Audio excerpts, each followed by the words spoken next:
Istegade in Copenhagen are famously known for drugs, homeless people and sex workers. But some of the sex workers are trafficked. To get help they can go to HopeNow, an organization who helps trafficked people.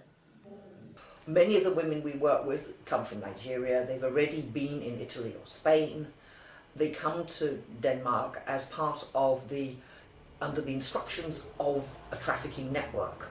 So during a year we're in contact with literally hundreds of people, some of which we will refer, some of whom we will meet directly with and use many hours or weeks or even months.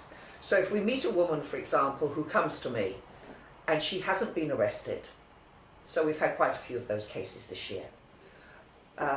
She says that she's living here undocumented. After she's been here, usually at least once or twice, she will start to tell her story. If it is a story of trafficking, for example, the woman arrived here in Denmark, she had thought that she was going to be working with children or she was going to be doing something else.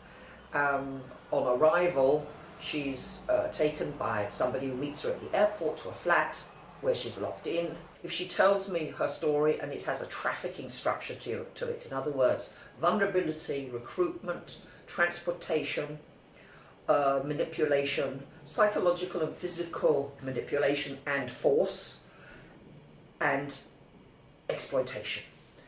If she fits some or most of these criteria, I will then ask the person, do they now want to become a documented person? This year we've worked with well over 340 people, I think.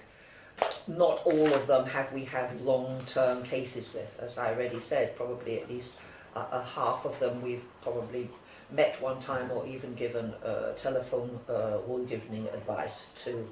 But we have had a lot of very complicated cases that have taken weeks, months of social work, trauma, psychological work, bridge building between the people, the client and the police, bridge building between them and the Centre Against Human Trafficking.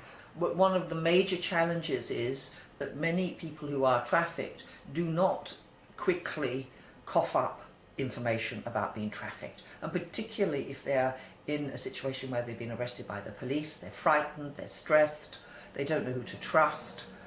So the challenge is, if they've been arrested and they're trafficked, if they don't admit very quickly from a prison cell to being trafficked, they will not be provided with the protection that a trafficked person is supposed to receive.